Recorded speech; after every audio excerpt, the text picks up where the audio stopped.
Good morning students. Start करते हैं हम आज का टॉपिक। और आज का टॉपिक है हमारा important questions related to topic plant growth and development. इसमें सारे आपके वही क्वेश्चन हैं जो नीट और AIPMT में आए हुए हैं और ये आपके कॉम्पिटिटिव एग्जाम के लिए इंपॉर्टेंट क्वेश्चंस हैं, तो इनको आप ध्यान से पढ़िए। पहले आप चैप्टर को पढ़ लीजिए, उसके बाद इन क्वेश्चंस को सॉल्व करिए। ये 2013 तक के क्वेश्चन हैं इंपॉर्टेंट, 2000 अभी से लेके। सो स्टार्ट करते हैं पहले क्वेश्चन से। First question, fruit and leaf drop at early stages can be prevented by the application of। ये नीट 2017 का क्वेश्चन है कि जो फ्रूट एंड लीफ ड्रॉप होता है अर्ली स्टेजेस में, उसको कौन रोकता है? पत्तियों के और फ्रूट्स के अर्ली स्टेजेस में गिरने को कौन प्रिवेंट करता है? किसके एप्लीकेशन से हम उसको रोक सकते हैं? तो ये है, इसके लिए ये आपके NCERT की ही लाइन है, ऑक्सिन। ऑक्सिन के अंदर उसके ऑक्सिन के एप्लीकेशन में ये दिया हुआ है, तो इसका थर्ड ऑप्शन जो है वो करेक्ट ऑप्शन है। ये आपका नीट का ही जो पैराग्राफ है उसी के अंदर दिया हुआ है ऑक्सिन के फंक्शंस में, कि फ्रूट एंड लीफ ड्रॉप को अर्ली स्टेजेस पर गिरने से रोकने के लिए ऑक्सिन का यूज़ किया जाता है। तो ये आपके NCERT का ही जो है पार्ट है। Next question, you are given a tissue with the potential for differentiation in an artificial culture. Which of the following pairs of hormones would you add to the medium to secure shoot as well as root? मतलब एक tissue को लेकर के उसे artificial culture कराएं तो कौन कौन से हार्मोन्स उसके लिए चाहिए होंगे जिससे कि उसमें रूट शूट जो है वो हम डेवलप करा सकें। यानी आर्टिफिशियली हमें एक तरह से प्लांट को ग्रो कराना है। तो आपको पता है कि आर्टिफिशियली जब प्लांट को ग्रोथ कराना है तो उसमें जो मेन प्लांट्स जो ग्रोथ रेगुलेटर्स हैं जो इनकी ग्रोथ के लिए और उनके डेवलपमेंट के लिए चाहिए होते हैं, तो ये भी NCERT का ही लाइन में दिया हुआ है, ऑक्सिन, जिब्रेलिन एंड साइटोकाइनिन। तो इनमें से जो भी कॉम्बिनेशन दिया है वो इसका करेक्ट आंसर होगा। तो इसमें हम देखते हैं TA gibberellin, auxin and cytokinin, auxin and abscisic acid, gibberellin and abscisic acid. तो यहाँ पर इसका ये second option auxin and cytokinin, ये इसका करेक्ट ऑप्शन है कि ऑक्सिन एंड साइटोकाइनिन जो है ये दोनों ही प्लांट की ग्रोथ के लिए, और ऑक्सिन ग्रोथ शूट और रूट की ग्रोथ के लिए, और साइटोकाइनिन भी सेल डिवीज़न एंड डिफरेंशिएशन के लिए ज़रूरी होता है। तो इसका ये सेकेंड ऑप्शन करेक्ट ऑप्शन है। नेक्स्ट क्वेश्चन, फाइटोक्रोम ये भी नीट फेज 2 के 2016 का क्वेश्चन है कि फाइटोक्रोम क्या होते हैं। तो फाइटोक्रोम स्टूडेंट क्रोमो प्रोटीन्स होते हैं, तो इसका ये थर्ड ऑप्शन करेक्ट ऑप्शन है, ये क्रोमो प्रोटीन है। ठीक है। Next question, the Avena culture is use for bioassay of, ये भी नीट 2016 का क्वेश्चन है, नीट 2016 का क्वेश्चन है कि जो अवेना कल्चर जो कर्वेचर टेस्ट करा था उससे ऑक्सिन का पता लगाया गया था कि वो किस तरफ मूव करती है और क्यों मूव करती है, वहाँ पर ऐसी क्या चीज़ प्रेजेंट है। तो ऑक्सिन के टेस्ट करने के लिए ये किया गया था। तो यहाँ पर IAA क्या है, इंडोल एसिटिक एसिड, जो कि ऑक्सिन का टाइप है। तो इसका ये थर्ड ऑप्शन करेक्ट ऑप्शन है, IAA। ठीक है, तो इसका ये ऑप्शन करेक्ट ऑप्शन है। ऑक्सिन कैन बी बायोएसेस बाय, देखिए उसी को उल्टा फॉर्म में पूछ लिया, एवेना कोलेप्टाइल कर्वेचर टेस्ट हो गया। वहाँ पे वो पूछा गया है कि क्यों किया जाता है, किसके लिए किया जाता है, और यहाँ पर ये पूछ लिया कि ऑक्सिन कैन बी बायोएसेस, मतलब उसकी कंसनट्रेशन हम कैसे मेज़र कर सकते हैं। तो कंसनट्रेशन मेज़र करने के लिए एवेना कोलेप्टाइल कर्वेचर टेस्ट किया जाता है, किसकी, ऑक्सिन की। तो दोनों तरह से क्वेश्चन को पूछा गया है, तो ये इंपॉर्टेंट क्वेश्चन है आपके कॉम्पिटिटिव एग्जाम के लिए। सो अवेना कोलेप्टाइल कर्वेचर यानी सेकेंड ऑप्शन इसका करेक्ट ऑप्शन है। Next, typical growth curve in plants is, जो टिपिकल ग्रोथ कर्व है प्लांट का, ये भी एक ग्राफ बना हुआ है, वो सिग्मॉइड शेप है। तो इसका सेकेंड ऑप्शन करेक्ट ऑप्शन है। ये आपके NCERT में ही इसका ग्राफ जो है वो बना हुआ है। तो ये कौन सा कर्व है, ये सिग्मॉइड, यानी इसका सेकेंड ऑप्शन करेक्ट ऑप्शन है। What causes a green plant expose to the light on light as it grows? Green plant exposed to the light on only one side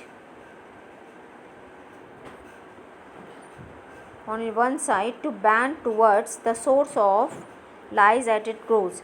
कि ग्रीन प्लांट के एक side पर जब light आती है तो वो उस सोर्स की तरफ क्यों ग्रो करने लग जाता है, उसकी तरफ क्यों मुड़ जाता है। ऐसा होता है, हमने देखा है कि अगर हम सनफ्लावर को भी लगाते हैं तो मान लो सनलाइट यहाँ से आ रही है तो सनफ्लावर वो इस साइड पे मूव कर जाता है, ऐसे इस साइड पर इसका मूवमेंट हो जाता है। तो ऐसा क्यों होता है? ऐसा इसलिए होता है कि यहाँ पर जो ऑक्सीजन है वो हमेशा स्टिमुली से दूर यानी कि शेडेड साइड पे रहता है। हमेशा स्टिमुली यहाँ पर क्या है, लाइट आ रही है, लाइट आ रही है मीन्स फोटोट्रॉपिक मूवमेंट हो रहा है, यानी स्टिमुली यहाँ पर लाइट है, तो प्लांट जो है वो लाइट की तरफ मूव कर गया। पर जो ऑक्सीजन है वो कहाँ पर रहेगा, शेडेड साइड में, मीन्स स्टिमुली से दूर। तो यहाँ पर जब रहेगा तो यहाँ की ग्रोथ ज़्यादा होगी, जब ग्रोथ यहाँ ज़्यादा होगी तो ये अपने आप से इस तरफ मुड़ जाएगा। तो कहाँ पर होता है, क्योंकि ऑक्सीजन इसका जो है वो स्टिमुली से दूर रहता है, तो इसलिए ये अपने आप उस तरफ टर्न कर जाता है। तो इसका कौन सा ऑप्शन करेक्ट है, अभी हम देख लेते हैं। तो green plant oxygen accumulate on the shaded side stimulating greater cell elongation here. Second, green plants need light to perform photosynthesis. Third, green plants seek light because they are phototropic. Light stimulate plant cell on the lighted side to grow faster. तो oxygen नहीं है student, ये जो है वो oxygen है कि oxygen जो है वो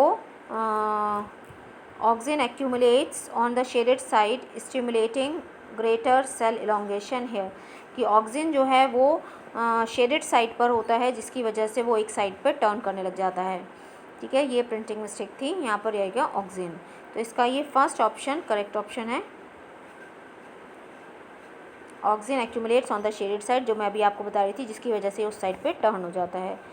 next question, a few formal seedlings of tomato were kept in a dark room. After a few days they were found to have become white colored like albinos. Which of the following term will you use to describe him?